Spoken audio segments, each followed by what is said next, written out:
On this day in history, April 3rd, 1043, Edward the Confessor is crowned King of England. Included in the following is an excerpt from the 1944 edition of the Encyclopedia Britannica going over the history of Edward.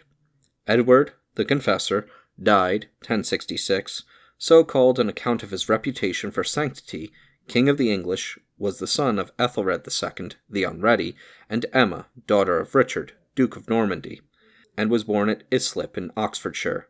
On the recognition of Svein as King of England in 1013, Ethelred, with his wife and family, took refuge in Normandy, and Edward continued to reside at the Norman court until he was recalled in 1041 by Hardicanute. He appears to have been formally recognized as heir to the throne, if not actually associated in the kinship, and on the death of Hardicanute in 1042, all folk received to be king, though his actual coronation was delayed until Easter 1043. A few months later, Edward, in conjunction with the three great earls of the kingdom, made a raid on the Queen Mother Ealhgefu, or Emma, seized all her possessions, and compelled her to live in retirement. In the earlier years of the reign, the influence of Earl Goodwine was predominant, though not unopposed. His daughter Edith, or Eadgith, became Edward's queen in 1045. But the king's personal tastes inclined much more to foreigners than to Englishmen, and he fell more and more into the hands of foreign favorites from beyond the sea. Between Godwin, representing the spirit of nationalism, and these favorites, especially their leader, Robert of Jumièges, successively Bishop of London and Archbishop of Canterbury, there was war to the knife. In 1046, Magnus, King of Norway, who had succeeded Hardicanute in Denmark, had claimed to succeed him in England as well, threatened an invasion, but the necessity of defending Denmark against his rival Svein Estrithson prevented him from carrying it into effect. In 1049, Godwin's son Svein, who had been outlawed for the seduction of Abbess of Leominster, returned and demanded his restoration. This was refused, and Svein returned into exile, but not before he had with foolish treachery murdered his young kinsman Bjorn. He was, however, inlawed next year. The influence of Godwin, already shaken, received a severe blow in 1051 in the appointment of Robert Jumièges to the Archbishop of Canterbury, and the same year saw the triumph of the foreigners for the moment complete. Edward, indignant at the resistance offered by the men of Dover to the insolence of his brother-in-law Eustace of Boulogne and his French followers, ordered Godwin to punish the town. Godwin refused. The king, at the prompting of the archbishop, then summoned a meeting of the Witan, at which the old charge against Godwin of complicity in the murder of Etheling Alfred was to be revived. About the same time came news of a fresh outrage by the foreigners. Godwin gathered his forces and demanded redress, while the Earls Leofric of Mercia and Siverd of Northumbria hastened to the side of the king.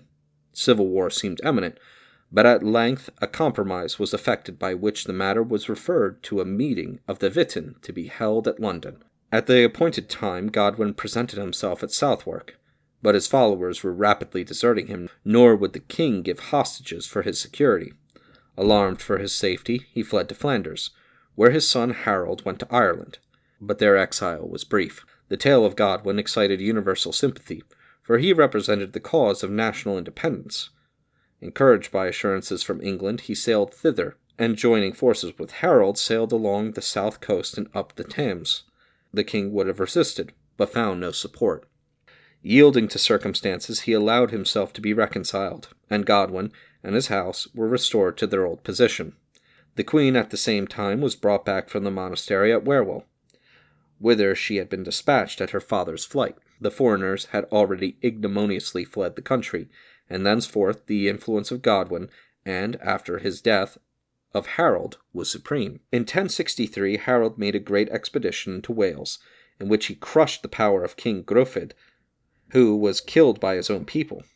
But despite his prowess and his power, he was the minister of the king rather than his personal favorite.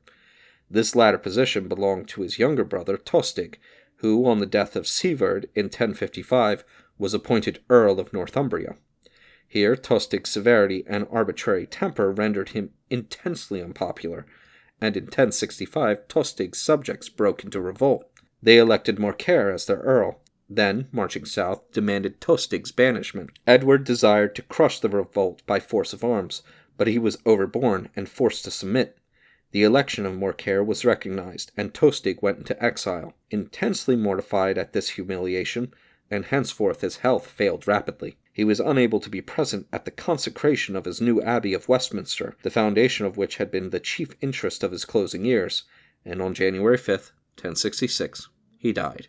The virtues of Edward were monkish rather than kingly. In the qualities of a ruler, he was conspicuously deficient. Always dependent on others, he ever inclined to be the unworthier master, but the charm of his character for the monastic biographer, and the natural tendency to glorify the days before the Norman oppression began, combined to cast about his figure a halo which had not attached to it in life. Allowed to keep her property by William the Conqueror, his widow, Edith, passed the remainder of her life at Windsor, dying on December 19th, 1075.